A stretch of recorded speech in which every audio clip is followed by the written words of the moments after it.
বিধানসভা কেন্দ্রে আসন্ন নির্বাচনে নতুন মুখের ওপর ভরসা রাখল বিজেপি।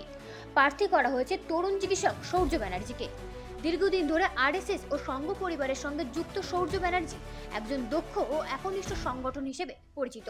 বিভিন্ন আন্দোলন ও সাংগঠনিক কর্মসূচিতে সক্রিয়ভাবে অংশ নিতে দেখা গেছে তাকে। বিজেপি সূত্রে খবর, বসিরহাট দক্ষিণের মতো গুরুত্বপূর্ণ কেন্দ্রে তরুণ ও শিক্ষিত প্রার্থীকে সামনে এনে ভোটের লড়াই এগোতে চাইছে দল।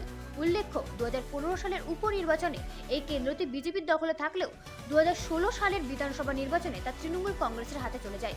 2026 সালের বিধানসভা নির্বাচনকে সামনে রেখে এই কেন্দ্র পুনর্দখলের লক্ষ্যে সৌর্য ব্যানার্জির উপর ভরসা রাখছে BJP. Bureau report, Rajdeep news network.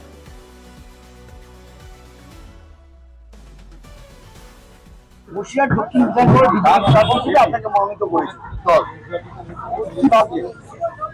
প্রথমেই আমাদের যশস্বী প্রধানমন্ত্রী নরেন্দ্র দামোদর দাস মোদী, আমাদের অমিত শাহজি স্বরাষ্ট্রমন্ত্রী, আমাদের পশ্চিমবঙ্গের সভাপতি মাননীয় শ্রমিক ভট্টাচার্য মহাশয়, একই সঙ্গে সুকান্ত মজুমদার এবং আমাদের বিরোধী দলনেতা মাননীয় শুভেন্দু অধিকারী মহাশয়, তাদেরকে আমি ধন্যবাদ জ্ঞাপন করছি যে আমাকে তারা মনোনীত করেছে এই বসিরহাট বিধানসভা দক্ষিণ বিধানসভায় লড়াই করার জন্য। বসিরহাটে এমন একটা জায়গা, এই জায়গা এখানে হিন্দুত্বের মাটি, আপনারা দেখেছেন। এখানে দীর্ঘদিন ধরে মানুষ এখানে বঞ্চিত হয়েছে। এখানকার মানুষের স্বার্থে, মানুষের পাশে থাকার জন্য ভারতীয় জনতা পার্টি আমাকে এখানে মনোনীত করেছে।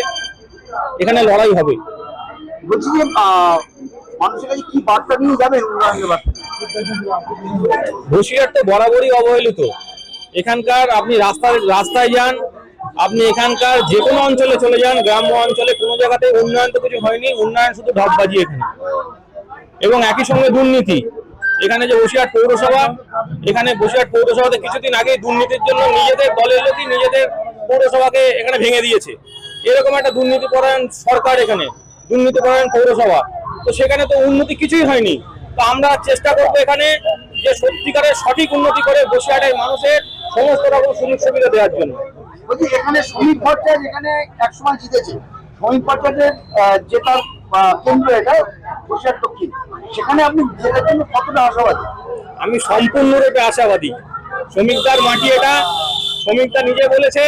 আর এই মাটিতে আবার বিজেপি এখানে জিতবে, এখানে আবার গেরুয়া ধ্বজ লাগবে, বিজেপি ধ্বজ এখানে উঠবে। আসন্ন বিধানসভা নির্বাচনকে সামনে রেখে বাদুড়িয়া বিধানসভা এলাকায় নিরাপত্তা ব্যবস্থা জোরদার করা হয়েছে। প্রার্থী তালিকা ঘোষণার পর থেকে যাতে